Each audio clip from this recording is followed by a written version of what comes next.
स्वागत है आप सभी लोगों का मेरे चैनल साइंस टू टेक्नोलॉजी में। मैं अनुपम विपुल आप सभी लोगों का स्वागत करता हूं आज के शो रॉकेट मंडे में। If you want to watch this video in English please click the description and go to the English only channel. तो आज हम लोग का बात है कि स्पेस प्रोग्राम की फंडिंग कैसे होती है, like how the heck space program are funded. समझते हैं कि पैसा कहां से आ रहा है। तो सबसे पहले समझिए कि स्पेस एक्सपेंसिव है। जनरली जमीन पे कोई भी चीज ऐसा नहीं करते जो इसके आसपास भी महंगा है। मतलब कि सबसे ज्यादा पैसा अगर कहीं जा रहा है वो स्पेस पे है। तो ये समझना बहुत जरूरी है।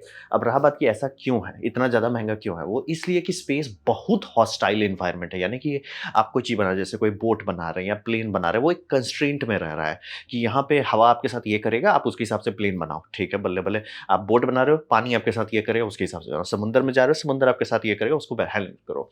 लेकिन जब ऐसे ही आप स्पेस में जाते हैं तो सबसे बड़ा तांडव हो जाता है टेम्परेचर एक्सट्रीम का। यानी कि गर्म और ठंडा के बीच का जो गैप है वो भाग जाता है। आपका ठंडा -150 तक जा सकता है और हॉट एंड जो है वो 150 तक जा सकता है। ये कहाँ पे होगा, जैसे आप मान लीजिए एक ब्लैक बॉल को लेते हैं, उसे लो अर्थ ऑर्बिट पे रखते हैं, तो जैसे ही वो सन के साइड में जाएगा वो आपका 150 डिग्री सेल्सियस से ऊपर जाने लगेगा। और जैसे ही वो जाएगा इसके तरफ आपका ये शैडो साइड में, यानी कि धरती के शेड में, वो -150 तक ड्रॉप कर जाएगा। तो ये समझना बहुत ज़रूरी है कि बहुत बड़ा मतलब 300 डिग्री सेल्सियस का टेम्परेचर रेंज है। और वो ऐसा नहीं कि पॉजिटिव डायरेक्शन में है, यानी कि गर्म है तो और गर्म है। जैसे मेटल सब गर्म से और गर्म झेल लेता है, लेकिन आप -150 चले गए बोलेगा सर क्रैक कर जाएगा। मतलब कि खास तौर का ही मेटल उसको हैंडल कर सकता है। तो बहुत तिगड़म करना पड़ता है, आपको कोटिंग करनी पड़ती है, इसको इंसुलेट करना पड़ता है, ठंड हो जाता है। और एटमॉस्फेयर है नहीं जो रेगुलेट करे और इक्वलाइज़ करे, तो ये शॉक बहुत गंदा होता है। मतलब ये बहुत बड़ी बात है कि आईएसएस इतना साल चल गया। मतलब इसके हर पार्ट एक्सपैंड कॉन्ट्रैक्ट, और वो भी मतलब धरती में आप कुछ बनाते हो दिन में गर्म होता है, रात में ठंडा होता है। लो अर्थ ऑर्बिट में कई बार वो दिन में गर्म, कई बार दिन वो हो रहा है, बहुत दिक्कत वाला बात है। अब फिर बात करते हैं रेडिएशन का। स्पेस रेडिएशन में हर चीज है, तो ये समझना बहुत जरूरी है। जैसे आप रेडिएशन के बारे में बात करते हैं तो उसमें 4 मेन प्रजाति होती है। आपका अल्फा वो भी है, आपका बीटा वो भी है, गामा वो सूरज दे रहा है, और आपका हैवी आयंस ये सिर्फ स्पेस में मिलता है। प्रोटॉन्स वो भी सिर्फ स्पेस में मिलता है। न्यूट्रॉन डोज वो भी सिर्फ स्पेस में मिलता है। यानी कि बैंड बजा रहा है वो इन्वायरमेंट, बहुत खतरनाक है। मतलब कि इसमें हैवी आयंस और प्रोटॉन और न्यूट्रॉन ये सबको हम लोग का एटमॉस्फेयर काफ़ी बचाता है और वैनल रेडिएशन बेल्ट बचाता है। लेकिन जैसे ही आप धरती का एटमॉस्फेयर से ऊपर चले जाते हैं, दिक्कत हो जाता है। आईएसएस को एक्चुअली खोज के ऐसा रखा गया, मतलब कैलकुलेट करके, कि वो कभी भी वैनल रेडिएशन बेल्ट के ऊपर ना चले जाए। तो वही है। और यहाँ पे समझिए, यहाँ तक ठीक है, आप मैनेज कर सकते हो, ठीक है, आप शील्डिंग बना सकते हो। हम लोग अगर न्यूक्लियर सबमरीन बना सकते हैं तो ये उतना असंभव नहीं होना चाहिए। दिक्कत है कि अब आपका साइज़ और वेट का लिमिटेशन है, यानी कि ना तो ये बड़ा हो सकता है, ना तो भारी हो सकता है।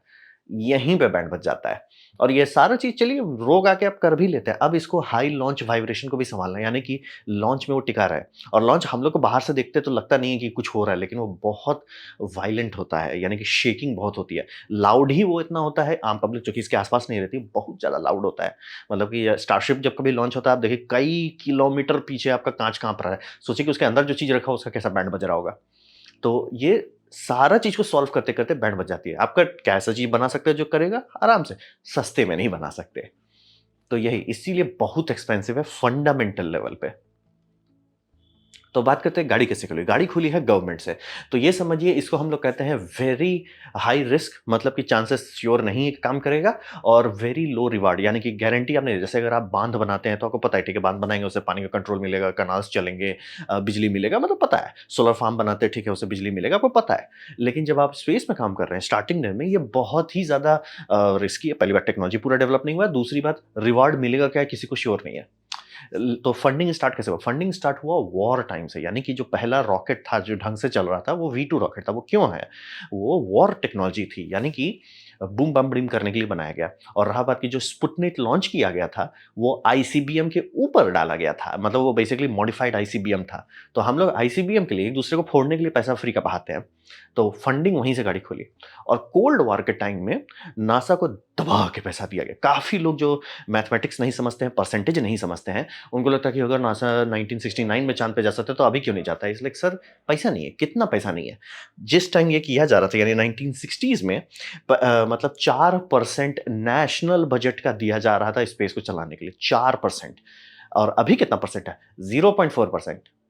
बहुत बड़ा अंतर है। पूरा देश लगा था इसको कोल्ड वॉर को जीतने के लिए। ये समझना बहुत ज़रूरी है, वो स्पेस एक्सप्लोरेशन नहीं था, वो कोल्ड वॉर था। इसीलिए उसमें पैसा आँख मूंद करके बहाया गया। जनरली इतना पैसा नहीं लगाया जाता। कोई देश इतना पैसा नहीं लगाता है स्पेस में। चाइना नहीं लगाता है इतना पैसा स्पेस में। वो वॉर टाइम था, इसीलिए पैसा अपना समझ के बहाया जा रहा था। और जहाँ वो हो गया कि अरे भैया सोवियत यूनियन तो फुस निकला, धीरे-धीरे बजट काटना शुरू किया। इसीलिए देखिए एकदम पहले धड़धड़ा के काटे, फिर रखो 1% के आसपास, 1991 में 1% तक कर दिया था, फिर बोले नहीं जी और काटते जाओ। तो ये काफ़ी ज़्यादा कटते चला गया।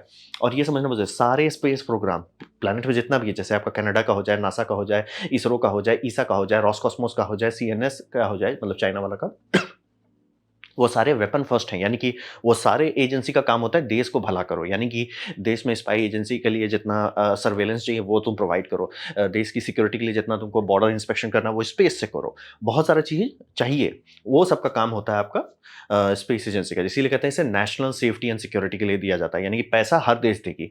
और एक्सप्लोरेशन स्पेशल साइड इफेक्ट होता है कि यानी कि आप 10 सैटेलाइट बना दो इसके लिए क्या बोलते हैं आपका प्रोटेक्शन के लिए, एक ठोक आपको दे दीजिएगा, ठीक है भैया तुम थोड़ा स्टडी उडडी भी कर दो, थोड़ा सा और टेक्नोलॉजी डेवलप हो जाए, वो कर दिया। और हर कंट्री कुछ परसेंट देती है। मैं क्लियर कर देना चाहता हूँ, तो कुछ परसेंट का ये मतलब नहीं होता कि 1%, 1% के अंदर कुछ परसेंट देती है। तो गवर्नमेंट से ही गाड़ी खुला, ये समझना बहुत जरूरी है। बिना गवर्नमेंट के स्पेस नहीं होता। अब रहा बात कि चलता कैसे गवर्नमेंट? गवर्नमेंट चलता है पार्टनरशिप पे। यानी कि गवर्नमेंट के पास है 2 चीज़, मनी एंड अथॉरिटी। पैसा है उनके पास और अथॉरिटी है, यानी कि उनको किसी से नहीं पूछना है। तो वो 2 चीज़ हो गया। तो जनरली क्या करती है गवर्नमेंट? बनाती है जिसे कहते हैं ऑर्गेनाइजेशन फॉर गवर्नेंस। इसी को हम लोग ईसा, नासा, जैक्सा, आपका इसरो, ये सब यही यही काम होता है। और उसके बाद ये समझिए कि इनके पास नो हाउ नहीं होता है। यानी कि रॉकेट बनाना कैसे है वो उनको नहीं पता होता है। किसी भी देश में जाइए तो वो लोग करते हैं आपका डिज़ाइन करते हैं कि ठीक है हमको ये बनाना है। तो उसे मैन्युफैक्चर कैसे? मतलब डिज़ाइन तो कैड में मैं बना दूँ, लेकिन उसे बनाएगा कौन? मतलब होता है ना, ठीक है सर आपने स्केच कर दिया, ब्लूप्रिंट बना दिया, बल्ले-बल्ले, उसे बनाएगा कौन? उसके लिए आप प्राइवेट कंपनीज़ के पास जाया जाता है। उनको आप दिया जाता है कि हम आपको पेमेंट करेंगे अगर आप टाइम में डिलीवरी देते हो। जैसे कि अगर आप स्पेस ये देखेंगे, सैटर्न 5 का देखेंगे, तो उसमें F1 इंजन ये रॉकेटडाइन का बनाया हुआ था। स्टेज 1 जो था बोइंग का बनाया हुआ था। और रॉकेटडाइन का है, हाँ, नॉर्थ अमेरिकन कंपनी एक तो थी, वो सेकंड स्टेज बनाई थी। और हाँ, थर्ड स्टेज बनाया गया था, मैकडॉनल्ड डगलस का था। और लूनर मॉड्यूल नॉर्थ अमेरिकन एक कंपनी थी। ऐसे-ऐसे करके इतनी सारी और बाय द वे अगर आप पूरा खोल के देखिएगा, जो अवेलेबल है अगर आप चाहते हैं तो, पूरा खोल के देखिएगा, ऑलमोस्ट पूरा देश लगा था इसको बनाने में। तो सब लोग बना रहे थे, नासा डिज़ाइन कर रहा था। नासा कि हमको ये चाहिए, अच्छा ठीक है, कौन बनाएगा? बनाने का काम वो दे दिए, फ़ोन उठाया कि भैया रॉकेटवेल तुम ये बना लो, तुम ये बना लो, और कॉम्पिटिशन होता है, बिडिंग होता है इस सब के लिए। तो जैसे कि ISRO small satellite launch vehicle design करेगा, बनाने के लिए तो अभी भी उसको दूसरे के पास ही जाना है, जैसे गोदरेज के पास। तो वही हर हर देश में जनरली यही होता है, चाहे वो आप जापान लीजिए, इसरो लीजिए, नासा लीजिए, कुछ भी लीजिए। और कंट्री को इससे क्या फ़ायदा होता है इतना खर्च करें? पहली बात, पैसा यहीं खर्च होता है। ये एक कॉफ़ी कॉमन मिस ओ स्पेस में क्यों खर्च कर रहा है? स्पेस में थोड़ी कोई खर्च कर रहा है। आप इसमें नोट का गड्डी भर के स्पेस में थोड़ी भेज रहे हो। ये जितने लोग इस पे काम किए उनकी सैलरी कहाँ से आई? वो स्पेस प्रोग्राम से आई ना, पैसा देश में ही घूम रहा है और टेक्नोलॉजिकल बूस्ट मिलता है। वो बूस्ट का कोई कीमत नहीं है, मतलब कि अगर आप इसको देखते हैं कितना बिलियन डॉलर लगा था इस बनाने में, सैटर्न 5 का मतलब पूरा अपोलो मिशन में, और कितना उससे रिटर्न आया। रिटर्न के मामले में पैसा छापा है, मतलब कि कोई इन्वेस्टमेंट नहीं जो इतना ज़्यादा दिए और क्वालिटी ऑफ लाइफ भी इंप्रूव कर दिया। तो ऑब्वियसली देश करती है। तो पार्टनरशिप पे ही भरोसे अभी पूरी दुनिया चल रही है। अब बात करते हैं, चूंकि टेक्नोलॉजी काफ़ी मैच्योर हो गई और कमर्शियल मिशन शुरू हो गए, तो प्राइवेटाइजेशन भी शुरू हो गया है। यानी कि अब स्पेस एक्सेस प्राइवेट है, यानी कि गवर्नमेंट बोलेगा ठीक है आपको जाना है स्पेस में, आप चले जाओ। पहले तो अलाउड भी नहीं था, अब है कि आप जाना चाहते हो जा सकते हो, बस ये रूल फॉलो करो और ये मतलब स्पेक्ट्रम है, बहुत सारा चीज़ है, वो सब करो। तो उससे अब पहली बार हो रहा है कि प्रॉफिट जनरेटिंग वेंचर्स किए जा रहे हैं। यानी कि ये आप रिसर्च के लिए नहीं कर रहे हैं, ये एक्चुअली प्रॉफिट के लिए कर रहे हैं। मतलब कि अगर आप रिसर्च भी कर रहे हो इसलिए कि ठीक है ये कर लेंगे तो हमें पैसा आएगा, प्रॉफिट, यानी कि ये सेल्फ फुलफिलिंग होने पे आ गया है। जैसे कि कंपनी बना सकती है इंटरनेट कॉन्स्टलेशन, जैसे कि स्टारशिप, ये जो क्यों बनाया जा रहा है ताकि स्टारलिंक कर सके। स्टारलिंक क्यों स्पेसएक्स करना चाहता है? स्टारलिंक कर देंगे, टका आएगा, गरम-गरम रोकड़ा आएगा। तो वही वाली बात होती है। इंटरनेट सैटेलाइट का कॉन्स्टलेशन, कॉन्स्टलेशंस बहुत बड़ी चीज़ होते हैं। सैटेलाइट 1-2 ठो कोई भी लॉन्च कर दे। कॉन्स्टलेशन बहुत रेयर चीज़ है। वो इतना बड़ा क्यों रिस्क ले रहा है? क्योंकि उससे उतना प्रॉफिट होगा। तो वो हो गया। फिर टीवी ब्रॉडकास्टिंग, जियो स्टेशनरी में बहुत सारे सैटेलाइट मिलिट्री नहीं हैं, वो टीवी ब्रॉडकास्टिंग वाले, वो दबा के पैसा कमाते हैं उसको इस्तेमाल करके। फिर आपका अर्थ ऑब्जर्वेशन, जैसे कि क्यूबसैट्स हो जाए, वो सब आजकल खूब लॉन्च किए जाते हैं। जैसे कि आपने ध्यान दिया होगा कि इसरो एक बार 100 सैटेलाइट लॉन्च किया था, उसमें मेजॉरिटी क्यूबसैट्स थे। तो वो सब क्यों लॉन्च होता है? क्योंकि अर्थ ऑब्जर्वेशन को आप बेच पाते हैं, मतलब उसको कैसे बेच सकते हैं? उसको आप बेचते हो बहुत सारे फील्ड में उसका खपत हो जाए, जैसे कि एग्रीकल्चर है, बहुत बड़ा फार्म को आप देख रहे हो, या स्टेट गवर्नमेंट हुआ कि सर ये हमारा यहाँ फार्मिंग का क्या रिजल्ट हो रहा है, आप जा जाके सैंपल करो या शांति से स्पेस का डेटा निकालो, और वो हर दिन आपको डेटा मिल रहा है। आप आराम से देख सकते हो कहाँ पानी का क्या हालत है, कहाँ फॉरेस्ट्री का क्या हालत है। बहुत सारा चीज़ बहुत आसान हो जाता है अगर आप स्पेस से करते हो। तो वो सारी चीज़ के लिए कंपनी है, छोटी-छोटी कंपनी है, वो अपना लॉन्च कर देती है स्पेसएक्स के ऊपर, और फिर वो सेल करती है अपना सर्विस। और मिलिट्री एजेंसी भी उसका यूज़ करती है कि जनरली ये रहता है कि आप 1 दिन 24 घंटे या 36 घंटे का टाइम दिया जाता है, उसके बाद ही आप लॉन्च कीजिए। उतना टाइम में वो मतलब आपका जो नेशनल सेफ्टी एजेंसी है वो देख-ऊख लेगी कि आप इसमें कोई ऐसा चीज़ तो नहीं सेल कर रहे हैं जो नहीं करना चाहिए, और जब वो दूसरे देश के ऊपर से जाता है तब वो उनको तुरंत डेटा मिल जाता है। तो वो सब भी करती है। इंश्योरेंस कंपनी को जैसे फ्लडिंग-वलडिंग हुआ बहुत बड़ा, कितना लॉसेस हुआ, कहाँ गया, क्या हुआ, तांडव है, बहुत सारा चीज़ है। तो बहुत फील्ड है जहाँ पे गवर्नमेंट को भी फ़ायदा है। गवर्नमेंट अब सीधे खरीद लेती है, ना कि पूरा गवर्नमेंट जाएगी पार्लियामेंट के पास, पार्लियामेंट जाएगा इसरो के पास, इसरो जब रॉकेट बनाएगा, लॉन्च करेगा, फिर इंतज़ार करेंगे 15 साल, वो सब नहीं। फ़ोन उठाइए, डेटा ले जाइए, खुश रहिए। तो प्राइवेट मार्केट में आ चुका है जहाँ पे स्पेस में खुद से बना के खुद से प्रॉफ़िट निकाला जा रहा है। ये गाड़ी खुल चुकी है। और अभी जैसे ये कंपनी कोशिश कर रही है कि सबके फ़ोन में, मतलब 5G फ़ोन में डायरेक्ट सैटेलाइट टू सेल कर दिया जाए, यानी सैटेलाइट से आप डायरेक्ट बात कर सको। क्या ये हो सकता है? फिज़िक्स अलाउ करता है। तो तांडव क्या है? टेक्नोलॉजी से ज़्यादा तांडव है ये लाइसेंसिंग का, यानी कि स्पेक्ट्रम की लड़ाई झगड़ा हो रहा है, इसीलिए वो उतना डिले होते जा रहा है। टेक्नोलॉजी हो चुकी है, टेक्नोलॉजी समझिए 2020 में ही हो चुका था। वो बस ये बोल रहा है कि हमारे यहाँ ये स्पेक्ट्रम नहीं यूज़ कर सकते, हमारे यहाँ ये नहीं कर सकते, तो वो सब में बहुत तांडव हो रहा है। लेकिन आप ये समझना बहुत ज़रूरी है, आज के टाइम में स्पेस से लोगों की नौकरी चल रही है, और वो खुद ब ये गवर्नमेंट हटा भी दीजिए तो भी ये चलता रहेगा। तो गाड़ी खुल गई है, गवर्नमेंट ने एक हद तक लाया, और अब प्राइवेट भी हो गया है। तो अब बात बनता है कि भविष्य में क्या होगा? तो यहाँ समझना बहुत ज़रूरी है, गवर्नमेंट बहुत अच्छा है गवर्नेंस और गाइड के लिए, लेकिन वो टेक्नोलॉजी नहीं बना सकता। जैसे कि वो माँग सकता है कि हमको ये रॉकेट चाहिए, बनाइए सर, नहीं सर नहीं बनेगा, बनाने बैठ जाएँगे तो एक वो टेलीस्कोप जो कि $500 मिलियन में बनना चाहिए था, वो बनेगा $10 बिलियन में। बताइए कौन टेलीस्कोप का बात कर रहे हैं? तो समझना बहुत ज़रूरी है कि क्यों ऐसा क्यों होता है? हर गवर्नमेंट में मैं क्लियर करता हूँ, चाहे नासा का लीजिए, इसरो का लीजिए, ईसा का लीजिए। ईसा का तो अब मज़ाक बन रहा है कि भैया ये आर्यन 6 जो बना है, इन्हें बनाने से पहले ही पता है, मतलब प्रोजेक्ट कंप्लीट हो से पहले पता है यूज़लेस है ये। हमें बस अफ़ोर्ड करना पड़ेगा, नहीं तो हमारे पास खुद का कुछ नहीं रहेगा। मतलब वो पहले ही बनने से पहले ही कट गए हैं। इसरो का अगर आपको जानना है कि क्या एक्चुअल हालत है, गवर्नमेंट अकाउंटेबिलिटी ऑफिस में जाइए, उनका वेबसाइट है, देख लीजिए कि क्या-क्या हो रहा है। इसरो का हर कुछ साल में रिपोर्ट बनता है, उसके बाद आप आपका प्यार से इट्स लाइक इनसे कुछ नहीं हुआ। ऐसा क्यों होता है? हर देश में कंपटीशन और कॉन्सिक्वेंस नहीं होता है, यानी कि इन्हें किसी से कम्पीट नहीं करना है। कोई और थोड़े, जैसे कि आपको टाइमलाइन का क्या मतलब होता है कि सर इस टाइम तक कंप्लीट करो। नहीं, ऐसा नहीं होता है। क्यों? आप जाओगे किसके पास? जैसे अगर इसरो खुद से कुछ बना रहा है, तो देश के वासी किसी के पास नहीं जा सकते ना कि सर ये तो 5 साल में नहीं बनाया, हम कहीं और चले जाते हैं, ऐसा थोड़ी होगा। लेकिन प्राइवेट रहता है तो आप ये कर सकते हो कि ठीक है, देखो भई, जैसे कि हम बोइंग को कॉन्ट्रैक्ट देते हैं कि तुम एक क्रू कैप्सूल बनाओ, स्पेसएक्स को देते हैं। बोइंग डिले कर देता है, स्पेसएक्स को पैसा दे देते हैं, वो कंप्लीट करता है। वो अगर आप गवर्नमेंट खुद करता है तो कॉम्पिटिशन तो है नहीं, तो करेंगे क्या? और कॉन्सिक्वेंस होता नहीं है। ये इसरो का भी वही है, ईसा का भी वही है, नासा का भी वही है। जनरली बहुत रेयर है कि इनका खराब परफॉर्मेंस निकाला जाएगा।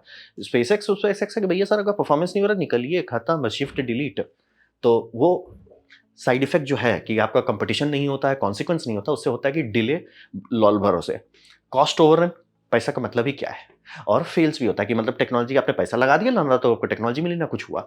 ये हर देश में हो रहा है।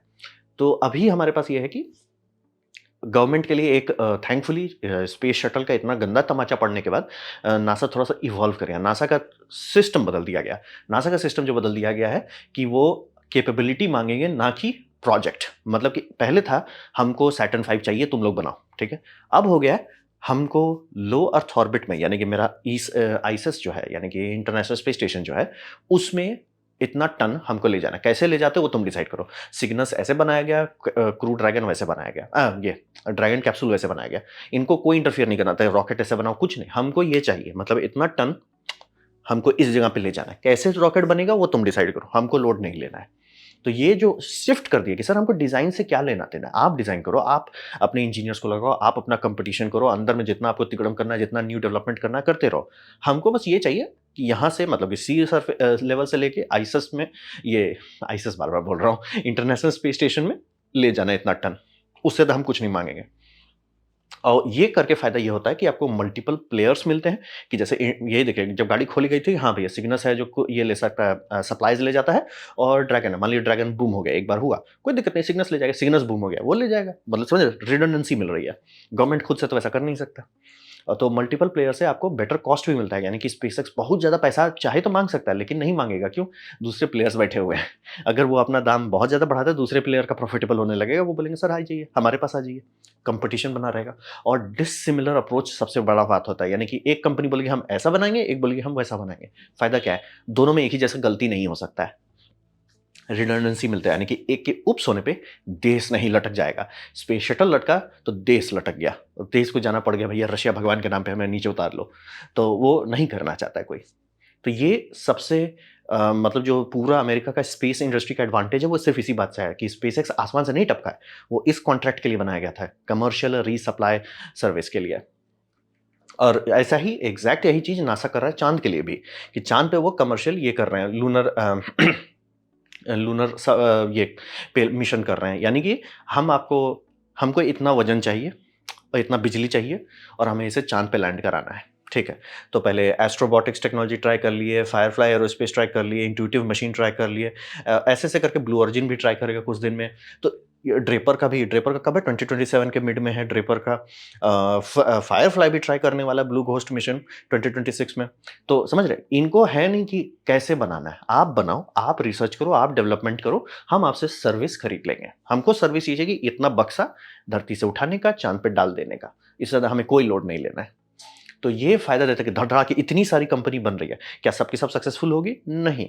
लेकिन अगर 2-3 ठो भी सक्सेस हो रहा है, 3 तो बल्ले-बल्ले, 4 ओके, 2 थोड़ा-सा टाइट हो जाएगा, 1 तो सर गड़बड़ हो जाएगा।